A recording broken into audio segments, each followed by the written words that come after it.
Hello everyone, welcome to best buddy. इस video में हम पढ़ेंगे क्लास 10 सिविक्स का चैप्टर नंबर 1 पावर शेयरिंग। चलिए चैप्टर शुरू करते हैं। तो लास्ट ईयर क्लास 9 में हमने पढ़ा था कि डेमोक्रेसी में पावर किसी एक के पास नहीं होती।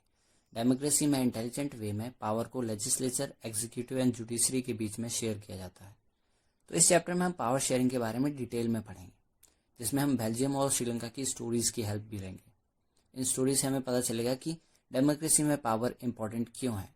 देन उसके बाद हम पढ़ेंगे various form of power sharing. तो चैप्टर में फर्स्ट हेडिंग है बेल्जियम एंड श्रीलंका। तो बेल्जियम के बारे में जानते हैं। बेल्जियम यूरोप कॉन्टिनेंट का एक छोटा सा देश है। इसका एरिया हमारे हरियाणा स्टेट से भी कम है। Belgium Netherland, France and Germany से बॉर्डर शेयर करता है। बेल्जियम की पॉपुलेशन हरियाणा की पॉपुलेशन की हाफ है। अब जानते हैं बेल्जियम के एथनिक कॉम्पोजिशन के बारे में। एथनिक की डेफिनेशन आपको एनसीईआरटी में नीचे की तरफ दी गई है, जो कि इस तरह है: a social division based on a shared culture. Simple भाषा में एथनिक लोगों का एक ऐसा ग्रुप है जिनके बीच में कुछ कॉमन होता है। जैसे जो लोग सनातन धर्म को फॉलो करते हैं वो हिंदू कहलाते हैं, जो लोग इस्लाम को मानते हैं वो मुस्लिम कहलाते हैं। तो जिन लोगों के बीच में सनातन धर्म कॉमन है वो क्या हो गए? हिंदू हो गए। जिनके बीच में इस्लाम कॉमन है वो मुस्लिम हो गए। तो ये क्या बन गया? एक कॉम्पोजिशन बन गया, एथनिक कॉम्पोजिशन। किसके बेसिस पे? रिलीजन के बेसिस पे। ऐसे अगर हम बात करें लैंग्वेज के बेसिस पे, तो इंडिया में लैंग्वेज के बेसिस पे अलग अलग ग्रुप हम बना सकते हैं। जैसे हिंदी बोलने वाले लोगों का ग्रुप, तमिल बोलने वालों का ग्रुप, उर्दू बोलने वालों का ग्रुप, इंग्लिश बोलने वालों का ग्रुप। तो ये क्या हो गया? एक ग्रुप किसके बेसिस पे? लैंग्वेज के बेसिस पे। तो इसको हम कहेंगे ethnic composition on the basis of language. ठीक है। तो सिंपल भाषा में एथनिक कॉम्पोजिशन एक ऐसा ग्रुप जिनके बीच में कुछ कॉमन होता है। तो बात करें बेल्जियम के एथनिक कॉम्पोजिशन की, तो यहाँ जो कॉम्पोजिशन है वो लैंग्वेज के बेसिस पर है। बेल्जियम में 3 ग्रुप हैं: French speaking, Dutch speaking and German speaking.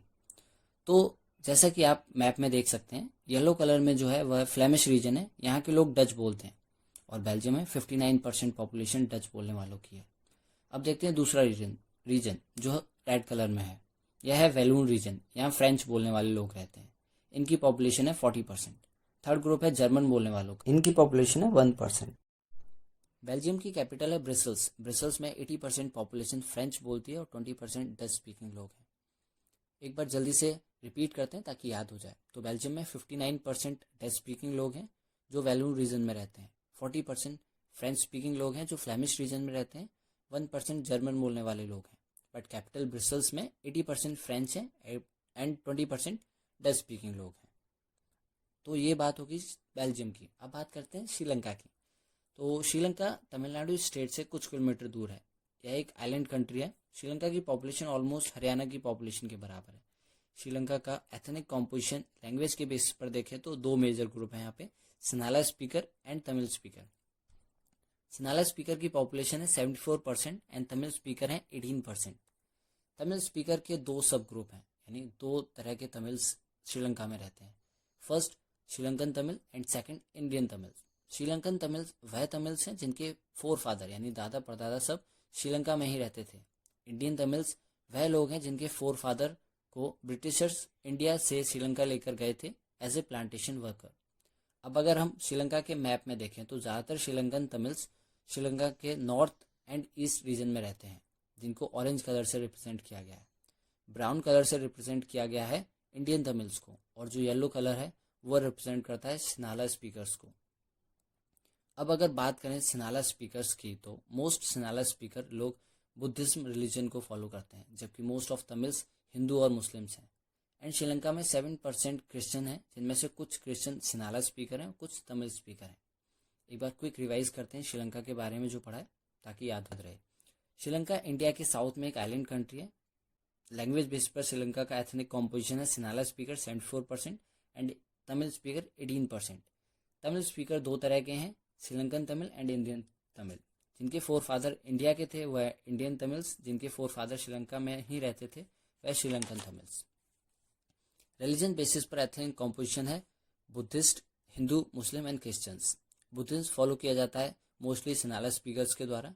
Hindus and Muslim follow किया जाता है तमिल स्पीकर्स के द्वारा। क्रिश्चियनिटी दोनों के द्वारा फॉलो किया जाता है, जो टोटल पॉपुलेशन का 7% है। हमने दोनों ही कंट्रीज के बारे में पढ़ा। अब इमेजिन कीजिए इस कंडीशन में क्या हो सकता है। जैसे बेल्जियम है, डच कम्युनिटी मेजॉरिटी का फ़ायदा उठा सकती है और अपनी मन मर्जी कर सकती है और अपने डिसीजंस को French and German speaking communities पर फोर्स कर सकती है और इससे इन कम्युनिटीज़ के बीच कॉन्फ्लिक्ट हो सकते हैं जो कि आगे जाकर बेल्जियम के पार्टीशन कर सकते हैं, जैसे पाकिस्तान अलग हुआ इंडिया से। दूसरी तरफ श्रीलंका में सिनाला स्पीकर तो बहुत ज़्यादा मेजॉरिटी में है, वह पूरी कंट्री पर अपने डिसीजंस को इम्पोज कर सकते हैं। चलिए देखते हैं क्या ऐसा कुछ होता है इन कंट्रीज़ में या फिर नहीं। अगली हेडिंग है मेजॉरिटेरियनिज्म इन श्रीलंका। मेजॉरिटेरियनिज्म का मतलब होता है कि ऐसी सोच जिसके अकॉर्डिंग मेजॉरिटी कम्युनिटी को कंट्री पर रूल करना चाहिए अपनी मनमर्जी से, माइनॉरिटी कम्युनिटी की विशेष और नीड्स को इग्नोर करते हुए। तो हेडिंग से आपको पता चल ही गया होगा श्रीलंका ने किस आइडियोलॉजी को फॉलो किया। श्रीलंका ने मेजॉरिटेरियनिज्म आइडियोलॉजी को फॉलो किया, जिसके अनुसार वह समझते हैं कि जो मेजॉरिटी कम्युनिटी है उनको रूल करना चाहिए। चलिए देखते हैं इसकी वजह से आगे जाके श्रीलंका में क्या इम्पैक्ट होता है।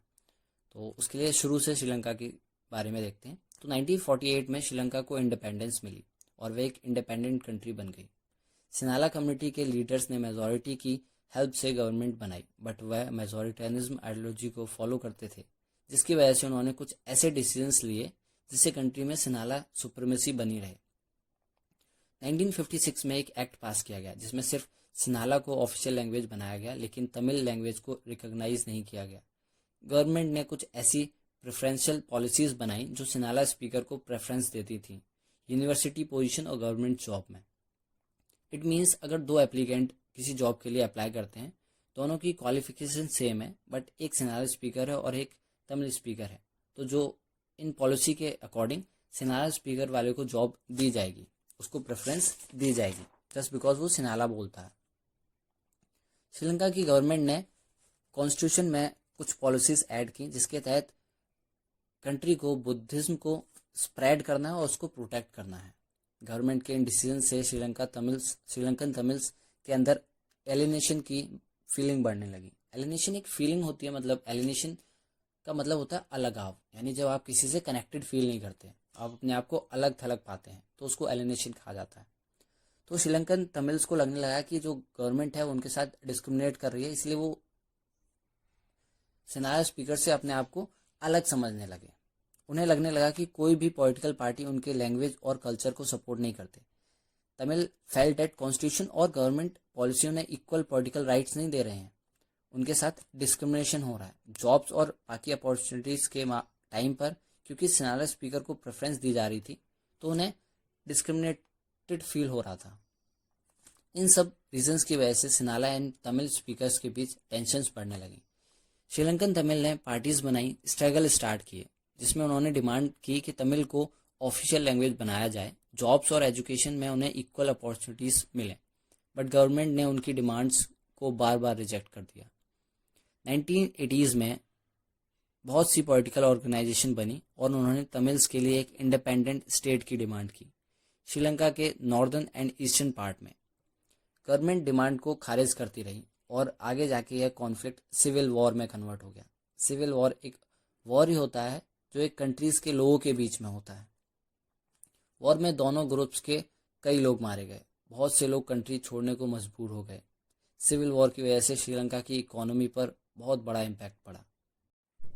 तो यह थी श्रीलंका की सिचुएशन। एक बार फिर क्विक रिवीजन करते हैं। 1948 में श्रीलंका एक इंडिपेंडेंट कंट्री बना, वहाँ सिनाला स्पीकर की मेजॉरिटी में होने के कारण सरकार बनी और उन्होंने मेजॉरिटेरियनिज्म आइडियोलॉजी को फॉलो करते हुए एक्ट पास किए और प्रेफरेंशियल पॉलिसीज बनाई। जैसे 1956 में सिनाला को ऑफिशियल लैंग्वेज बनाया गया, गवर्नमेंट जॉब्स में सिनाला स्पीकर को प्रेफरेंस दी जाने लगी, बुद्धिज्म रिलीजन को बढ़ावा दिया जाने लगा। इन सभी डिसीजन से श्रीलंकन तमिल्स की जो फीलिंग थी एलिनेशन की वो बढ़ गई। उन्हें डिस्क्रिमिनेटेड फील होने लगा, उन्हें लगने लगा कि गवर्नमेंट उनकी लैंग्वेज और कल्चर को सपोर्ट नहीं कर रही है। देन उन्होंने पॉलिटिकल पार्टीज बनाई, स्ट्रगल स्टार्ट किया और डिमांड रखी तमिल्स को ऑफिशियल लैंग्वेज बनाया जाए, जॉब्स एंड एजुकेशन में इक्वल राइट्स दिए जाएं। गवर्नमेंट डिमांड को डिनाई करती रही। देन उन्होंने मांग की Sri Lankan northern and eastern part के इंडिपेंडेंट तमिल स्टेट बनाने की, बट गवर्नमेंट ने इसको भी रिजेक्ट कर दिया, जिसकी वजह से आगे जाके श्रीलंका में सिविल वॉर हुआ, जिससे श्रीलंका की इकोनॉमी काफ़ी इम्पैक्ट हुई। अगली हेडिंग है अकोमोडेशन इन बेल्जियम। बेल्जियम के लीडर्स ने एक डिफरेंट अप्रोच अपनाई, जहां श्रीलंका में गवर्नमेंट ने माइनॉरिटी कम्युनिटीज़ को इग्नोर कर दिया था, बेल्जियम ने रिकग्नाइज किया कि उनकी कंट्री में रीजनल एंड कल्चरल डाइवर्सिटीज़ हैं। इसलिए उन्होंने 1970 से 1993 के बीच अपने कॉन्स्टिट्यूशन को 4 बार बदला, जिससे वह इंश्योर कर सके कि उनकी कंट्री में सभी कम्युनिटीज़ एक साथ रह सकते हैं। तो आइए देखते हैं बेल्जियम मॉडल को। बेल्जियम कॉन्स्टिट्यूशन में रूल बनाया गया कि सेंट्रल गवर्नमेंट में French and Dutch ministers equal number में होंगे। लाइक अगर 4 मिनिस्टर फ्रेंच के हैं तो 4 मिनिस्टर डच के भी होंगे। अगर कुछ लॉज बनाने होंगे तो दोनों ही ग्रुप से मेजॉरिटी सपोर्ट रिक्वायर रहेगा, ताकि कोई एक ग्रुप कोई किसी भी रूल्स को मॉडिफाई या बना ना सके। तो जैसे कि हमें पता है कि बेल्जियम में सेंट्रल लेवल पे डच बोलने वाले लोगों की पॉपुलेशन ज़्यादा थी कंपेयर टू फ्रेंच बोलने वालों को, लेकिन डच बोलने वालों ने इस चीज़ को एक्सेप्ट किया। तो सेंट्रल गवर्नमेंट में इक्वल नंबर ऑफ मिनिस्टर रहेंगे डच और फ्रेंच वालों के, पहली बात। सेकंड, सेंट्रल गवर्नमेंट की बहुत सी पावर स्टेट गवर्नमेंट को दे दी गई और स्टेट गवर्नमेंट सेंट्रल गवर्नमेंट की सबऑर्डिनेट नहीं रहेगी। It means state government independent होके काम करेगी, राइट। नंबर थर्ड आता है कि ब्रसल्स की अपनी एक गवर्नमेंट बनाई गई, जिसमें फ्रेंच और Dutch number of minister same रहेंगे। फ्रेंच स्पीकिंग लोगों ने इस चीज़ को एक्सेप्ट किया, क्योंकि डच लोगों ने सेंट्रल गवर्नमेंट में एक्सेप्ट किया था कि इक्वल नंबर ऑफ मिनिस्टर्स रहेंगे। इसी के साथ साथ फोर्थ ये पॉइंट आता है कि सेंट्रल और स्टेट गवर्नमेंट के अलावा वहाँ एक तीसरी सरकार बनाएगी, कम्युनिटी गवर्नमेंट, जिसके मिनिस्टर को उनकी ही कम्युनिटी के लोगों के द्वारा इलेक्ट किया जाएगा। मतलब अगर फ्रेंच बोलने वालों की कम्युनिटी गवर्नमेंट है तो जितने भी कंट्री में फ्रेंच बोलने वाले लोग हैं वह चूज़ करेंगे फ्रेंच कम्युनिटी की गवर्नमेंट। देन ऐसे ही कम्युनिटी गवर्नमेंट जर्मन की बनेगी, यानी जर्मन बोलने वाले लोग अपने लिए चूज़ करेंगे अपनी कम्युनिटी गवर्नमेंट को। तो इस तरीके से बेल्जियम में 3 तरह की सरकार थी। एक थी सेंट्रल लेवल की government, then second state government, then third community government. तो जो कम्युनिटी गवर्नमेंट थी ये डिसीजंस किस चीज़ पे ले सकती थी? कम्युनिटी गवर्नमेंट को जो डिसीजन लेने थे वह लेने थे कल्चर, एजुकेशन और लैंग्वेज रिलेटेड इश्यूज़ में। इन चीज़ों पे कम्युनिटी गवर्नमेंट डिसीजन ले सकती थी। आपको बेल्जियम का जो मॉडल है वो कॉम्प्लिकेटेड तो लगा होगा, ये बेल्जियम के लोगों को भी कॉम्प्लिकेटेड लगता है, बट बात यह है कि बेल्जियम मॉडल से बेल्जियम में काफ़ी पीस है। मतलब वहाँ पे कोई भी कॉन्फ्लिक्ट नहीं होते हैं। लाइक श्रीलंका में पावर शेयर नहीं की गई थी तो वहाँ पर कॉन्फ्लिक्ट हुए जो सिविल वॉर में कन्वर्ट हो गए, बट बेल्जियम ने पावर को शेयर किया, पावर को बांटा, जिसकी वजह से वहाँ कॉन्फ्लिक्ट नहीं हुए और बेल्जियम मॉडल बहुत ज़्यादा सक्सेसफुल रहा। तो वह बेल्जियम मॉडल इतना सक्सेसफुल रहा कि यूरोपियन यूनियन के हेडक्वार्टर को भी बेल्जियम में एस्टैब्लिश किया गया। इतना ज़्यादा बेल्जियम मॉडल से बाकी यूरोप्स की कंट्री इम्प्रेस थी कि उन्होंने यूरोपियन यूनियन का हेडक्वार्टर तक बना दिया ब्रसेल्स में।